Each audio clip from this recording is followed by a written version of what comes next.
introduction, Amal. And thanks to everybody who is joining us today. Good morning, good afternoon, good evening, depending on where you're logging in from. So this is, as I understand, the first of a series of webinars that will be offered by the ASG, and it's a privilege to start off with this brief overview about the Amphibian Specialist Group from here on ASG, as we like to call it. So, sorry, okay. This is basically very sort of broad, let's say, offering, if you will, of what is the ASG, what it does, and how it works. And it's very difficult to talk about a specialist group and ASG without the context of IUCN. So let's start off with that then. IUCN is the International Union for Conservation of Nature. It is a very different kind of organization than what most people are used to. It's not your traditional nonprofit organization. It's a union of government and civil society organizations. So it's essentially bicameral in nature. It was founded in 1948, so it's been operational for a very, very long time. And its focus has been on the conservation of nature and the advancement of sustainable development. It is global in its scope. It's got regional offices all over the world and commission members everywhere. And it has four main components: IUCN Council, members, Secretariat, and commissions. I want to talk a little bit more about these in the following sections. So let's start off with commissions. IUCN has 7 commissions, and commissions aggregate individuals, as in individual people. For a very long time, we had 6 commissions, but there's been a recently added commission, the Climate Crisis Commission, there at the bottom. And all of these commissions aggregate over 16,000 commission members. I would like, sorry, did somebody ask something? Sorry. Okay. Of these commissions, the Species Survivor Commission is the most numerous of them, with over 10,000 individual members. So over 60% of commission members are SSC members. The other commissions focus on different themes. So SSC, as the name implies, focuses on species. And we have a commission on education and communication, a commission on ecosystem management, a commission on environmental, economic, and social policy, the World Commission on Environmental Law, World Commission on Protected Areas, and again, the recently added Climate Crisis Commission. So IUCN has these 4 components: members, council, secretariat, and commissions. So members are basically entities. They're not individuals. They are entities that are comprised of state and government agencies and non-governmental organizations. Members pay dues to IUCN because IUCN has a World Conservation Congress every 4 years, during which elections for different positions are held. So these members have the capacity to vote, and their dues help support the IUCN Secretariat, who are the staff that are paid to work for IUCN. The different IUCN branches, the Secretariat branches, which are the global programs, the regional offices, and corporate support. IUCN Council is basically the entity that's charged with IUCN's governance in between World Conservation Congresses every 4 years. And then we have the commissions, which are the 7 that you saw in the slide before, that aggregates members, and members don't have voting rights within IUCN. They belong to commissions. They're primarily volunteer in nature. And the Species Survival Commission, to which ASG belongs, is the largest of them, as we mentioned, with over 10,000 members. It has these members aggregated into 186 specialist groups, red list authorities, and task forces. So the Amphibian Specialist Group is one of these specialist groups. And SSC is a global volunteer specialist network, which in fact all of the commissions are volunteer experts providing their technical expertise. It's based on science to inform conservation action. And the specialist groups are divided into taxonomic, geographic, and thematic groups. So, for example, the amphibian specialist group is a taxonomic group because it encompasses all of amphibia.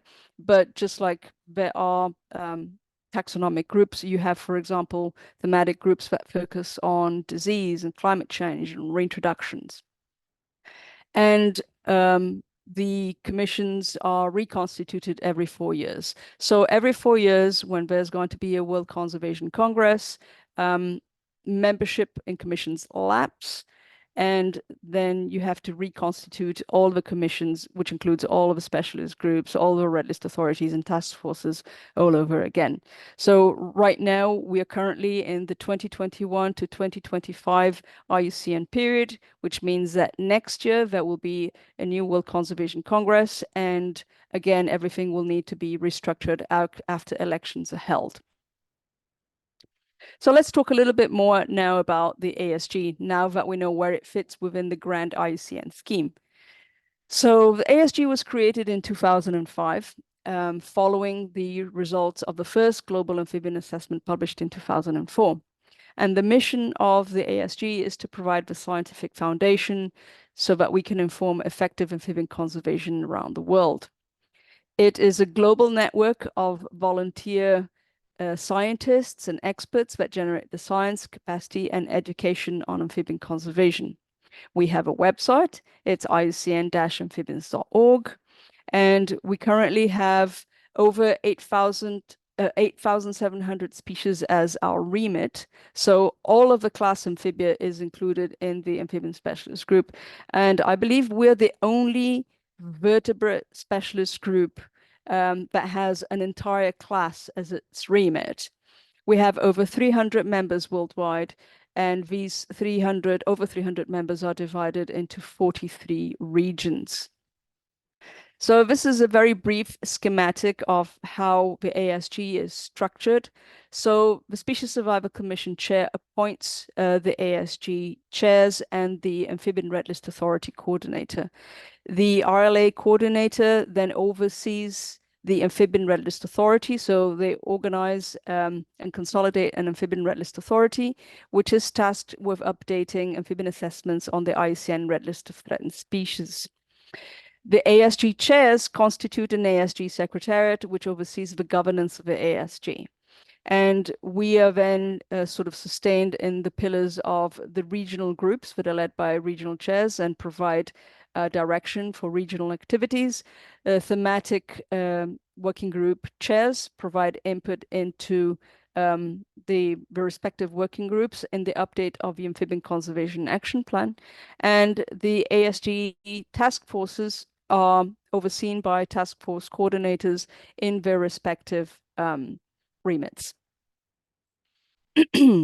So what does the ASG do?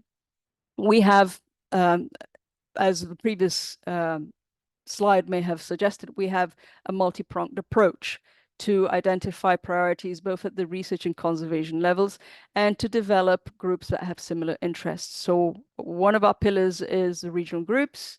Another one is the thematic groups that update the Amphibian Conservation Action Plan, or ACAP. We have the Amphibian Red List Authority that looks after amphibian assessments on the red list. And we have the task forces that focus on very specific genera or issues. So let's start off with the regional groups. We currently have 43 geographical units. So these units are comprised of 29 countries and 14 regions. These regions are either 2 or more countries that share a common amphibian fauna and may also share similar taxonomic or thematic expertise. So how these geographical units were put together is entirely historical, and it follows on the pattern of the first global amphibian assessment, so the first GAA. Each region is led by 1 to 2 co-chairs, and the regional groups are extremely diverse with very different strengths and challenges. So, for example, the challenges and the strengths of, for example, ASG Madagascar will be very different from the challenges and strengths of, for example, ASG Europe. And each regional group identifies priorities for their individual geographic area, and they organize the respective groups around these. The next pillar is the Amphibian Red List Authority, which is a branch of the ASG that's responsible for updating and maintaining the amphibian assessments on the IUCN Red List of Threatened Species. And up until the second global amphibian assessment, so GAA2, it was a small core team with volunteer regional assessment coordinators distributed around the world. And the ARLA, as we call it, is currently focusing on organizing the third global amphibian assessment, or GAA3. I would be remiss if I weren't highlighting the enormous achievements that the Amphibian Red List Authority had last year.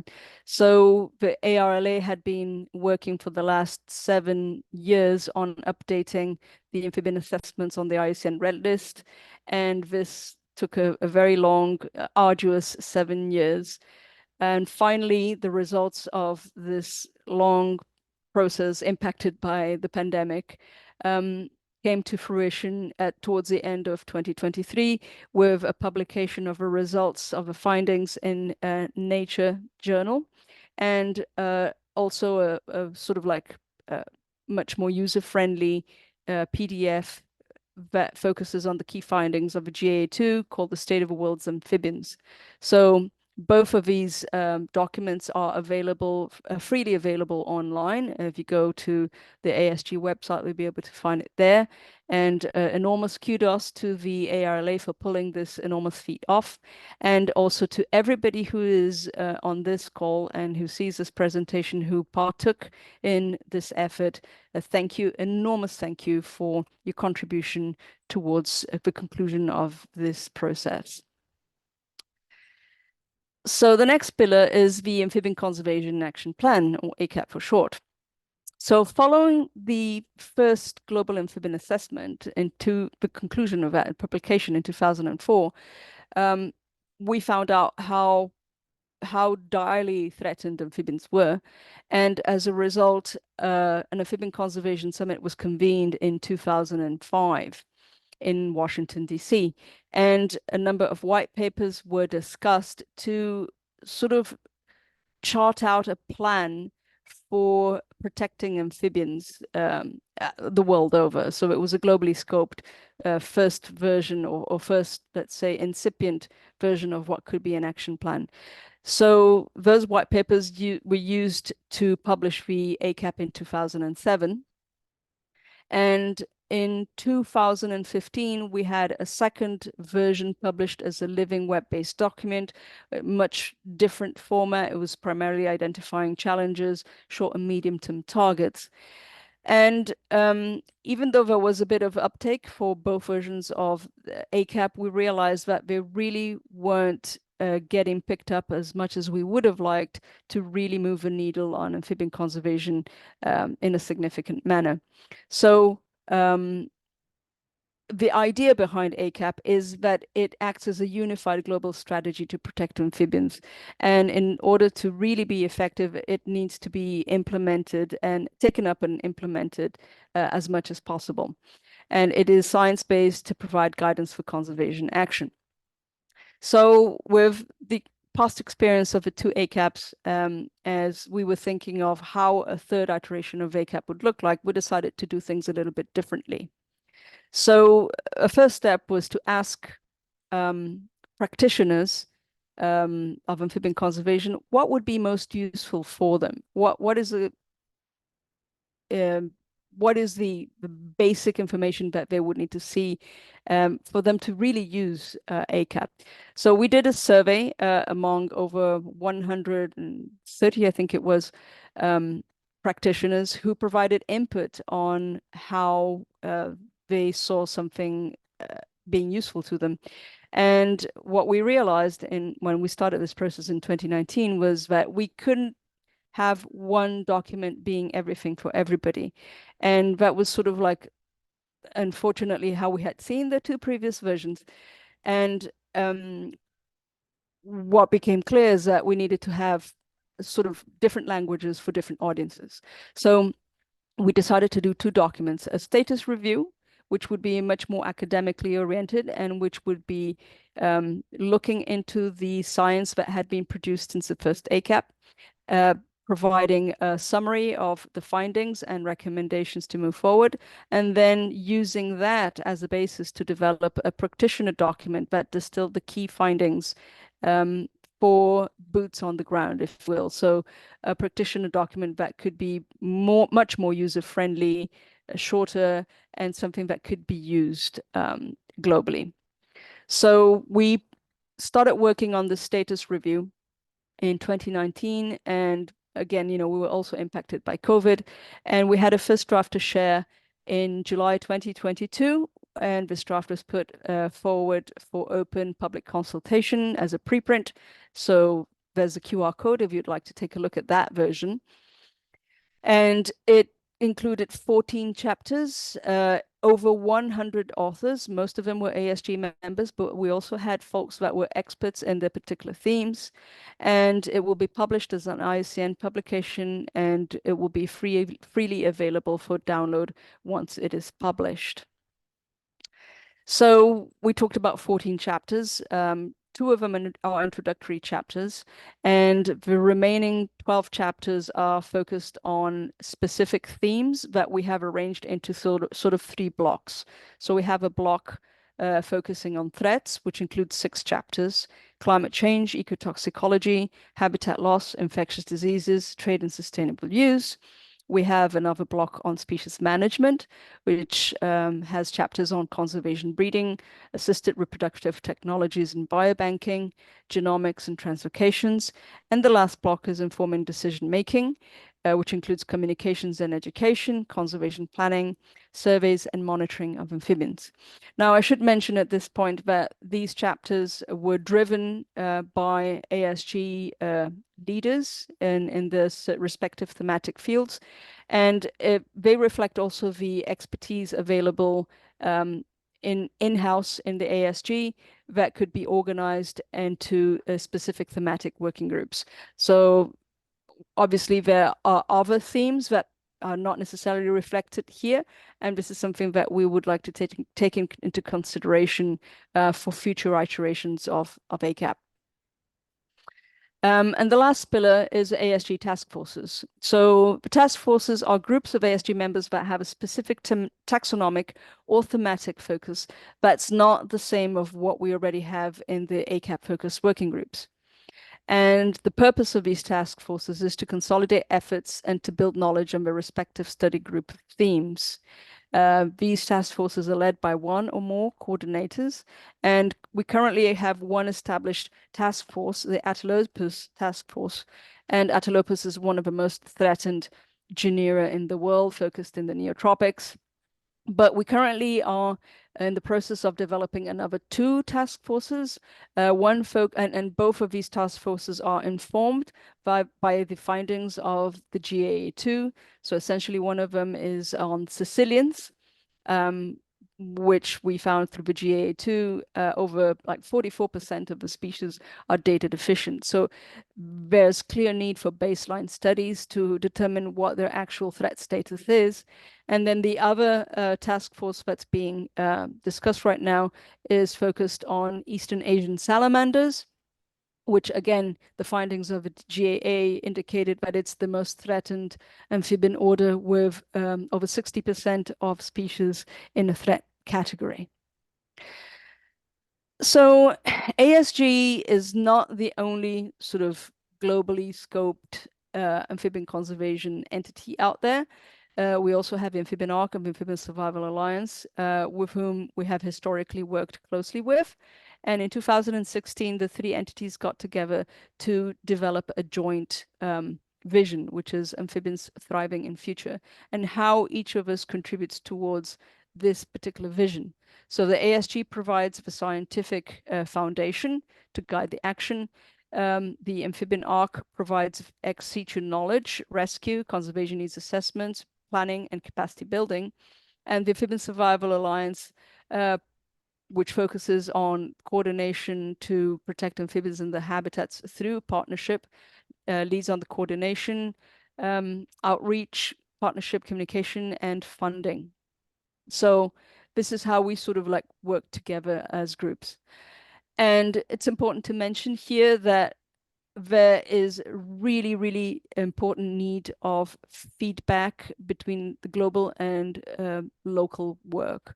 So it's not possible for us to do this in isolation. We need to make sure that there's always a constant feedback between what happens locally, that it goes up into the globally scoped work, and then the globally scoped work can feed back into the local. So it's really key that we work together in this process to make sure that we try to coordinate these aspects as best as we can.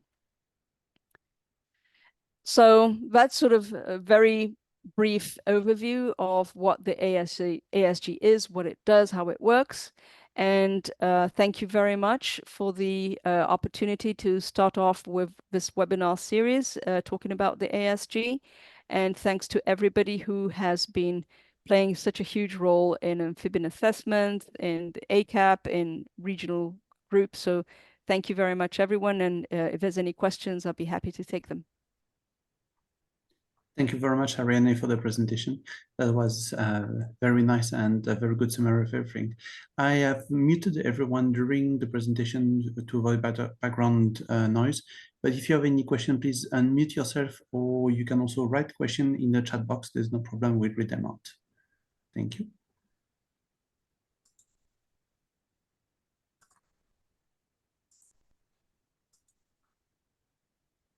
All right. So I think everything was perfectly clear. There is maybe one thing that I'd like to ask about is in the future, what would be, do you think, the main threat to amphibian that needs to be addressed, not only by the ASG, but more globally? The main threat, you mean? Yes. Well, I think it's really hard for us to focus on one individual threat, especially when we talk about amphibians, because everything is so tangled up in one way or another. So it's really easy for us to say, oh, you know, like 93 of amphibians are 93% of amphibians are threatened with habitat loss, you know? That's something that it is a very pervasive threat and it impacts all over the world. But on the other hand, we have climate change as well. And climate change is something that, again, it's very pervasive and it works in synergy with habitat loss and degradation. So I think instead of thinking perhaps thinking about one specific threat, we basically might be advised to take a step back and think, okay, how can these interactions of the various issues that are happening throughout a particular area are going to impact the species and the habitats that we are focused on? I don't know if that makes sense. It does. Thank you very much. That was a very nice and educative answer. We have one more question from Sure. Maurizio Archimendes. Yep. The question is, are there plans to develop a task force for Telmatobius? That's a very good question. That is a very good question. So thank you, Mauricio, for your question. So there have been conversations about developing some kind of structure for Telmatobius. These conversations were initiated several years ago, but and the idea back then was to develop something akin to what we have for ACAP, but only for Telmatobius. So we'd have the ACAP structure, and the idea was to, okay, let's do a similar process, but for Telmatobius. But I think, you know, life happens and the pandemic happened and things got sort of lost along the way. But even though there haven't been specific plans about a Telmatobius task force, there have been conversations about establishing something around Telmatobius, because as you rightly point out, Telmatobius is another highly threatened genus in the Neotropics. So if you are interested in discussing, exploring this further, we can certainly connect you with other researchers who were involved in these conversations earlier on. Please do reach out if you want to join, be involved, or help with developing conservation plans. You can either reach us through the website or the email address of any of us here. Maybe I'll add mine in case there's a need for a question.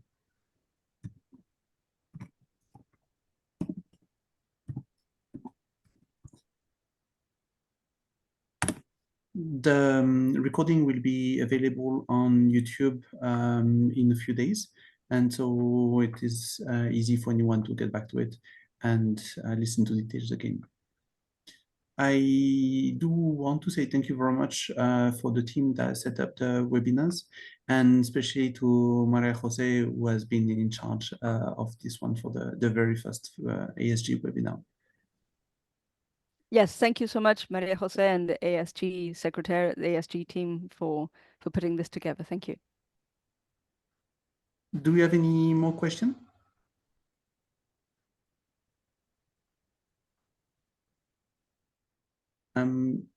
Rich button, I see that you turned the video on. I've muted you earlier because there was a little like a wheezing sound from you.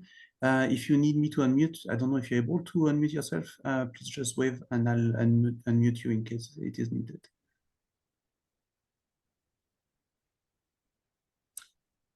All good then, I guess. Thank you very much, Ariadne. Thank you. Thank you for this opportunity, and it's really good to get our webinars going. Thank you very much. Bye, everyone. Thank you. Bye-bye. Thank you. Bye. Bye.